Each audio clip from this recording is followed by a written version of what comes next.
Jemaat kekasih Tuhan, selamat hari Minggu, Shalom. Sekali lagi Shalom. Masing-masing kita datang dari keberadaan hidup dan rumah tangga kita.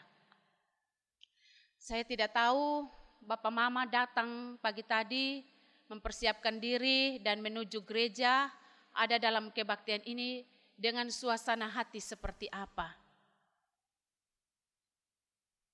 Adakah sukacita di hati ini? Ya, ada yang bisa merespon dengan jawaban yang keluar bersuara, ada yang jawab dalam hati. Tapi kalau masih ada sukacita di hati kita, itu cukup. Atau mungkin ada yang datang dengan hati yang gelisah, hati yang susah, hati yang sedih, pokoknya gundah gulana. Dalam kesedihan, dalam duka, entah apapun itu. Tetapi kalau masih menaruh pengharapan kepada Yesus Kristus sebagai Tuhan, pengendali, penguasa tunggal hidup ini, itu juga cukup. Kita ada di minggu ketiga, perenungan bulan keluarga, dengan bacaan dari sinode yang disiapkan 1 Timotius 6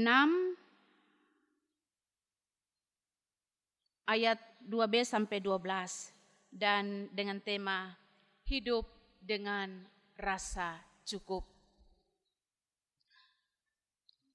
Paulus mengingatkan Timotius untuk menyampaikan kepada jemaat Tuhan pada waktu itu di Efesus. Hati-hati,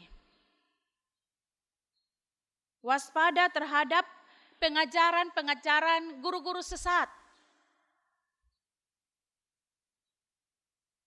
yang melihat dan mengira ibadah itu adalah suatu sumber keuntungan.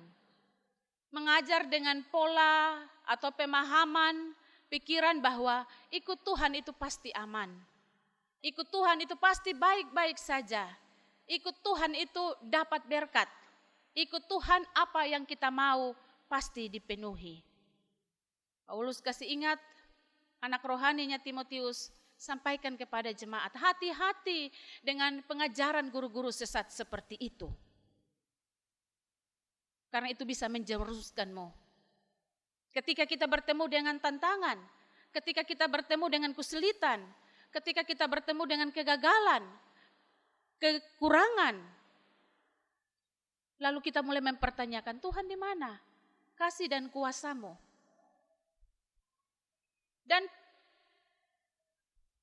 pemahaman atau pikiran ini masih tetap ada dari zaman ke zaman.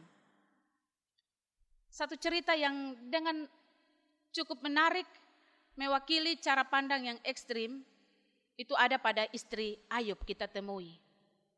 Dia tahu suaminya hidup dalam kesalehan, jaga kekudusan, menjauhi kejahatan, takut Tuhan. Tapi toh kemudian Tuhan ambil semua yang ada padanya. Hartanya bukan sedikit. Anaknya juga bukan satu. Bahkan atas izin Tuhan ia mengalami borok. Luka berbisul berbau dari kepala sampai ujung telapak kakinya. Karena itu istri Ayub bilang, kutuki Allahmu dan matilah. Karena memang ini cara pandang kita pada umumnya, ikut Tuhan itu baik saja, apalagi kita hidup dalam kesalehan, jaga kekudusan, melayani Tuhan. Kalau kemudian kita ada dalam kondisi seperti itu, kutukilah Allahmu dan matilah. Tapi Ayub mewakili sebagian dari cara pandang kita yang benar berdasarkan apa yang Tuhan mau. Apakah engkau hanya mau menerima yang baik saja dari Tuhan? Itu menjadi tanda awas bagi kita. Dan itu yang dilakukan oleh guru-guru sesat ini. Sementara mempengaruhi jemaat Tuhan. Mereka menyenangkan hati jemaat Tuhan. Mereka tidak berbicara tentang kebenaran yang sejati, perkataan Tuhan Yesus Kristus, tetapi menurut perkataan mereka sendiri yang menyenangkan hati jemaat. Dan memang kadang-kadang kita jemaat juga jatuh pada hal-hal yang demikian. Kita tersinggung kalau firman Tuhan bicara tentang kejatuhan, kebobrokan, kecemaran, aib yang kita buat. Minggu depan tidak usah pergi gereja lagi, karena kita seperti ditelanjangi. Tapi demikian maksud daripada kebenaran firman Tuhan sesungguhnya dan hidup di dalam Tuhan. Apa maunya Tuhan? Itulah kebenaran yang sejati. Dan itu yang harus disampaikan oleh hamba Tuhan. Dan itu yang harus kita dengar sebagai pelita di dalam menuntun hidup kita. Sebagai anak-anak yang telah ditebus oleh Tuhan.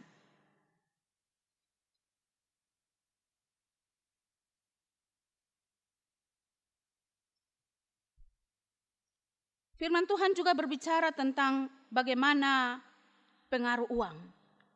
Karena untuk dapat keuntungan, sehingga guru-guru sesat itu bersilat lidah, memutarbalikkan kebenaran yang sesungguhnya. Memang kalau bicara soal uang, kita harus jujur bahwa uang itu penting. Apa-apa sekarang kita butuh uang.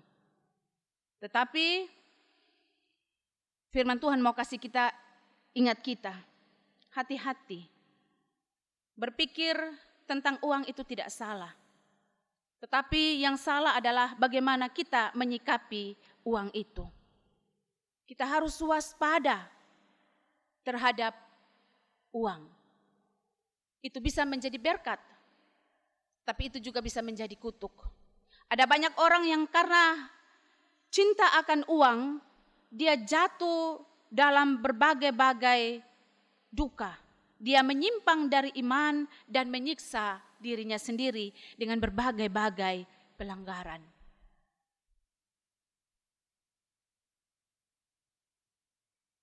Sehingga Timotius kasih ingat kepada kita,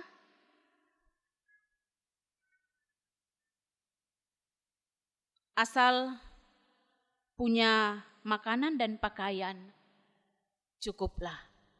Belajar hidup dalam rasa cukup, mencukupkan diri.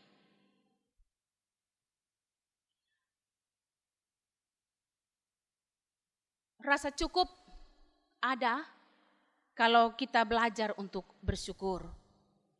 Bersyukur dengan cara menghitung apa yang Tuhan kasih untuk saya, bukan untuk orang lain. Kalau karena kita hitung untuk apa yang Tuhan kasih bagi orang lain, tidak akan pernah ada ungkapan syukur. Kita akan mempertanyakan keadilan Tuhan yang sebenarnya itu adalah kedaulatan Tuhan untuk memberkati tiap-tiap orang dengan caranya.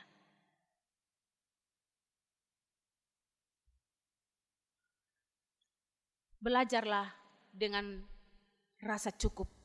Hiduplah dengan rasa cukup. Karena Tuhan tahu kebutuhan kita. Tuhan bukan tidak tahu. Tuhan kasih kita cukup. Kita ada dalam perenungan bulan keluarga. 1 istri cukup. Bersyukurlah Tuhan kasih dia. Keriting itu pilihan kita yang Tuhan kasih. Hitam, sekarang orang lulur atau keriting rebonding. Tapi bersyukurlah dengan 1 itu. Tuhan kasih anak-anak kita dengan segala kelemahannya. Kita ingin dia pintar, membanggakan, tapi mungkin dia memberontak dan merusak nama baik kita. Bersyukurlah. Tuhan sementara mempercayakan dia kepada kita untuk membawa dia mengenal Tuhan, hidup baik dan berproses dari segala sesuatu yang dia sementara gumuli. Tuhan kasih suami kita, mungkin terlalu banyak menuntut, tidak menghargai. Ketika kita bangun pagi dan tidur dengan rambut yang lupa disisir karena begitu banyak pekerjaan. Bersyukurlah, cukup Tuhan kasih dia 1 untuk kita. Hidup bersama, menjalani kehidupan. Dalam suka duka, dalam untung dan malang, dalam kurang dan lebih, dalam tawa dan tangis. Belajar bersyukur apa yang Tuhan taruh dalam hidup kita. Kenapa kita tidak bisa bersyukur? Karena terlalu dan selalu mengejar yang belum ada itu. Kita lupa hitung yang ada. Yang kita habiskan waktu hanya menghitung, belum ada ini, belum dapat itu, belum punya ini. Sehingga tidak pernah ada rasa syukur dan hidup dalam rasa cukup itu. Sebenarnya apa yang kita kejar di dunia ini? Firman Tuhan bilang kita datang itu tidak bawa apa-apa ke dalam dunia. Kita pun akan kembali dengan tidak bawa apa-apa. Walaupun separuh atau hampir semua waktu kita habiskan untuk mengejar materi dan lain sebagainya. Hidup ini ibarat dalam pertandingan. Yang kita kejar adalah kekayaan yang sejati atau yang sebenarnya, yaitu kehidupan yang kekal. Dan itu ada ketika kita melakukan keadilan hidup dalam ibadah, kesetiaan, kasih, kesabaran, dan kelemah lembutan. Kejar itu. Itu yang adalah kekayaan sejati. Hari ini kita ada dalam momen pelayanan baptisan kudus untuk anak saudari Cendra Dukapen. Dan juga ada dalam pelayanan peneguhan sidi untuk saudari Cendra dan juga saudari Hilda. Saudari Cendra dari seberang. Ingatlah keputusanmu untuk ikut Tuhan. Hari ini engkau ikrarkan. Firman Tuhan saya pikir tidak secara kebetulan mau kasih ingat. Bukan karena alasan Aritsam sebagai suamimu, tetapi bertumbuhlah dalam iman kepada Yesus Kristus. Mungkin tidak akan bertemu dengan yang baik-baik saja. Akan bergumul dengan iman dan kondisi hidup rumah tangga yang jauh dari apa yang diharapkan. Tapi bersyukurlah untuk firman Tuhan yang meneguhkan hari ini. Ia telah jadi milikmu, Yesus Kristus. Dan engkau telah menjadi miliknya. Yakin penuh ikut suara Tuhan. Demikian juga saudari Hilda. Keputusan yang sebentar kalian ikrarkan itu secara pribadi. Ada 3 pertanyaan yang akan disampaikan. Pengakuan terhadap Allah Tritunggal, Allah Bapa yang menciptakan, dan Allah Anak yang menyelamatkan, serta Allah Roh Kudus yang terus menghibur, menyertai, menuntun perjalanan kehidupan kita. Pertanyaan itu juga akan membuat saudari Hilda dan saudari Cendra untuk mengingat setia selalu dalam ikrar yang akan diucapkan. Ikut Tuhan baik suka duka dan sampai mati. Sampai mati. Dan juga dalam ikrar secara pribadi dengan jawaban yang sangat simpel dan pendek, ya saya percaya dan berjanji dengan segenap hati, tetapi penuh makna dan penuh tanggung jawab. Terlibat mengambil bahagian dalam pelayanan firman Tuhan, dalam sakramen-sakramen, sambil menggumuli imanmu sampai kedatangan Yesus Kristus. Karena hidup itu pertandingan, berjuanglah. Kita perlu berjuang untuk melawan itu semua. Tetap setia dalam pilihan ikrar yang akan saudara-saudari ucapkan. Belajarlah dengan rasa cukup. Mungkin kita terus ada dalam pergumulan-pergumulan. Terus ada dalam persoalan-persoalan.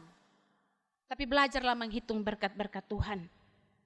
Kita kembali dari ibadah ini. Kita akan berjumpa lagi dengan sejumlah masalah yang mungkin tidak akan pernah selesai. Belajarlah bersyukur untuk pertolongan Tuhan. Cukupkanlah dirimu dengan apa yang ada. Bahkan ketika pengharapan itu masih ada padamu, pegang dalam keyakinan bahwa Tuhan bersama kita. Selamat menjalani hidup baru, selamat mengangkat tugas dan tanggung jawab sebagai anggota gereja dewasa, dan selamat berjuang untuk terus mempertahankan imanmu. Tuhan Yesus memberkati kita dengan firman-Nya. Amin.